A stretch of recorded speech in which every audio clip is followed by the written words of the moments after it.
When people think of North Africa, their minds usually jump to Egypt's pyramids, Morocco's colorful markets, or Tunisia's beaches. But here's something you probably didn't expect. Sitting right between them is the largest country in Africa, a place with deserts bigger than some entire nations, an ancient history tied to Rome, and a war for freedom that inspired revolutions around the world. That country is Algeria. And if you've never taken a closer look at it, you're in for a story that's equal parts shocking, mysterious, and inspiring. Stick around, because what you're about to learn about Algeria might just change the way you see Africa forever. And before we dive in, tell me in the comments where you're watching this from. It's always amazing to see this community stretch across the globe. Algeria is huge. And I don't just mean big, I mean staggeringly massive.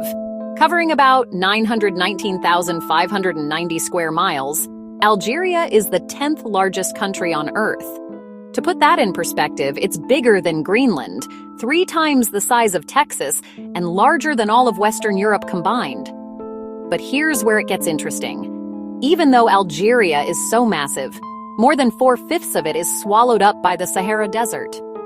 That means while its northern coast along the Mediterranean is lush, green, and mountainous, the rest of the country stretches into a near-endless sea of sand, dunes, and rocky plateaus. This split between fertile north and barren south defines the country's geography, its history, and even its identity. Most Algerians live in the northern coastal cities like Algiers, Oran, and Constantine, while the southern desert remains sparsely populated, mysterious, and in many ways untouched. Quick question for you. If you had the choice, would you rather live on Algeria's Mediterranean coast, with blue waters and fresh breezes, or deep in the Sahara Desert, surrounded by silence and endless horizons? Let me know in the comments. I'm curious what side you'd pick. But land is only the beginning. The people of Algeria carry stories that go back thousands of years.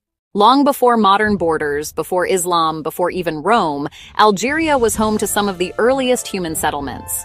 Archaeologists have found traces of hunters and cattle herders living in the region of Al-Hajar as far back as 8,000 BC. Imagine communities carving out a life in caves and highlands thousands of years before the pyramids of Egypt were built. By 1000 BC, the Phoenicians, legendary seafarers from the East Mediterranean, sailed in from Carthage in modern-day Tunisia. They didn't conquer. Instead, they set up trading posts along Algeria's coast, connecting the region to a vast web of Mediterranean commerce.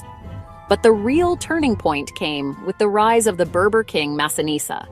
During the Punic Wars between Rome and Carthage, Massinissa carved out the kingdom of Numidia in Algeria. He was cunning, playing both sides before finally allying with Rome. From 202 to 148 BC, he ruled over a powerful and independent North African kingdom. His dynasty, though short-lived, left a legacy so strong that even Roman emperors respected the Berbers as fierce warriors and allies. When Rome absorbed Numidia, Algeria flourished under the empire's control.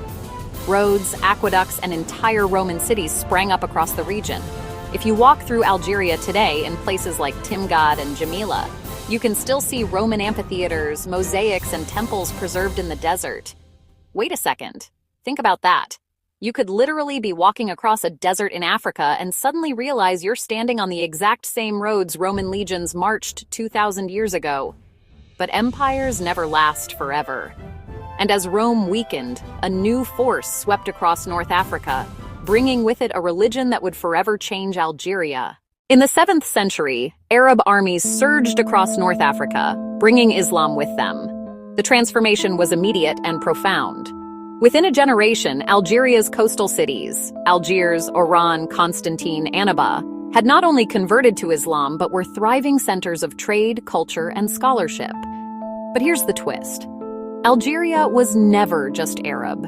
The Amazigh or Berber people had been there for millennia. Instead of disappearing, their traditions, languages, and identities blended with Arab culture to create something uniquely Algerian. Even today, you can hear it in the languages spoken. Arabic is dominant, but Tamazight, the Berber language, is still alive and thriving, especially in the Kabyle region. You can taste it in the food, couscous, tagines, and olive oil traditions going back centuries. And you can see it in Algeria's music. where Berber rhythms blend with Arab melodies to create rai, a sound that would later become world famous. Here's something to think about. Identity in Algeria isn't one thing. It's a blend, layered and complicated. And yet, through it all, the Amazigh culture refused to disappear. It adapted, survived, and re-emerged even stronger. Have you ever visited a place where two cultures blend so seamlessly that it feels like one? Drop your experience in the comments. I'd love to hear your stories. But Algeria's story wasn't always peaceful, because when Europeans came knocking, resistance became the heartbeat of the nation. Fast forward to the 19th century. France, hungry for colonies, set its eyes on Algeria. In 1830, French troops invaded Algiers, beginning more than a century of brutal colonization. Here's what makes it shocking. Algeria wasn't treated like other colonies. It wasn't just a possession, it was annexed as an extension of France itself.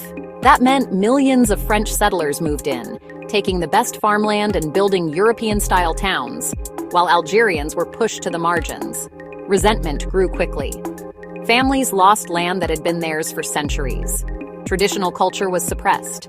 Even schools taught only in French, sidelining Arabic and Tamazight. By the early 20th century, Algeria had two populations living side by side, but with two completely different realities. European settlers enjoyed modern infrastructure, political rights, and wealth. Meanwhile, most Algerians lived in poverty, excluded from the very system that claimed to govern them. It was only a matter of time before this inequality boiled over.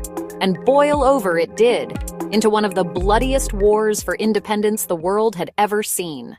In 1954, a group called the FLN, the National Liberation Front, launched a campaign for independence. Their strategy was simple: guerrilla warfare. Attacks on military bases, sabotage, and uprisings spread like wildfire across Algeria. France responded with overwhelming force. Entire villages were displaced, thousands imprisoned, and violent crackdowns shook the country. The war became notorious not only for the scale of bloodshed, but also for the tactics used on both sides. The numbers are staggering. Historians estimate over 1 million Algerians were killed or displaced during the conflict.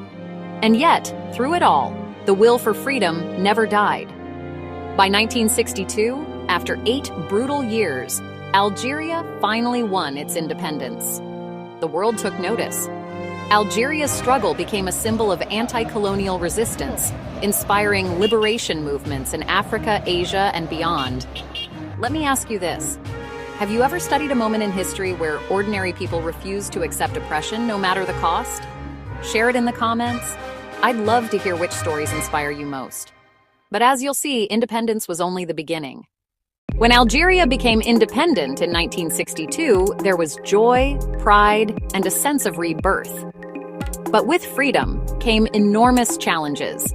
The new government faced the task of rebuilding a country devastated by war.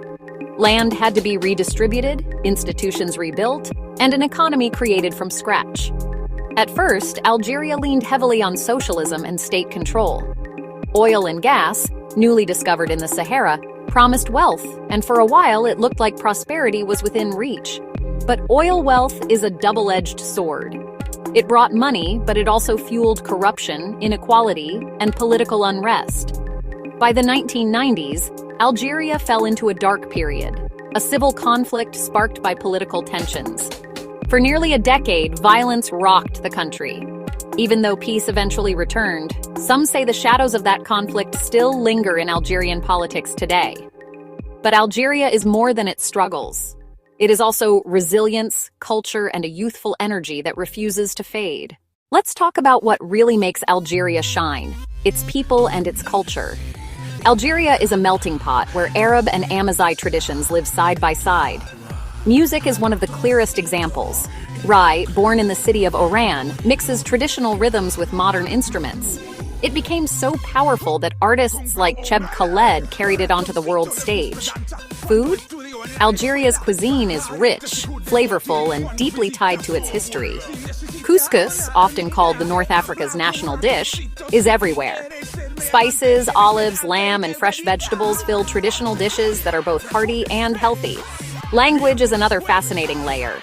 Arabic is official, Tamazight is recognized as national, and French remains widely spoken, making Algeria a trilingual society in many ways.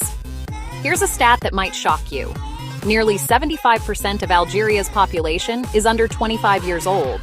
That makes Algeria one of the youngest populations in the world. Imagine the energy, creativity, and potential of millions of young people shaping their country's future. If you're under 25, drop a fire emoji in the comments. I want to see how many of you relate to this. But Algeria isn't just about its cities and people. It also holds natural treasures that the world has barely begun to discover. Beyond its bustling cities lies a side of Algeria few outsiders have ever seen. The Sahara dominates the country, but within it are some of the most breathtaking landscapes on Earth. The Tassili N'Ajjer Plateau, for instance, is home to thousands of prehistoric cave paintings, depicting animals, hunters, and daily life from over 10,000 years ago. It's like stepping into a time machine, seeing the world as it was before deserts even existed. Algeria also has untapped tourism potential. While millions flock to Morocco or Egypt, Algeria's Roman ruins, Mediterranean coastline, and desert landscapes remain relatively hidden from the world. Some say it's Africa's best-kept secret. Picture this, standing in a desert so vast you could walk for days and never see another soul. And yet, beneath your feet lies natural gas and oil that power modern cities. That contrast, ancient beauty and modern power, is the essence of Algeria. But Algeria's greatest challenge, and perhaps its greatest opportunity, is still unfolding. So, what is Algeria? It's a land of extremes, where green mountains meet endless deserts. It's a country where Roman ruins and Islamic architecture stand side by side. It's a nation that endured colonization, fought one of the bloodiest wars for independence, and still faces the weight of history while looking toward the future. Most of all, Algeria is resilient. Its people, young and determined, are shaping what comes next. Will Algeria rise as a regional power? Will it unlock its potential as a cultural and tourism hub? Only time will tell. But one thing is clear: Algeria is not a country to overlook. It's a place full of surprises, waiting for the world to pay attention. Now it's your turn. What's the first thing that comes to your mind when you hear the word Algeria? Drop your answer in the comments and I'll be reading through them all. And if you learned something new today, don't forget to like this video. Subscribe for more hidden stories from around the world, and share this with a friend who loves discovering places they never knew about. Because Algeria, it's more than just a country in North Africa. It's a story of survival, identity, and an unshakable will to exist.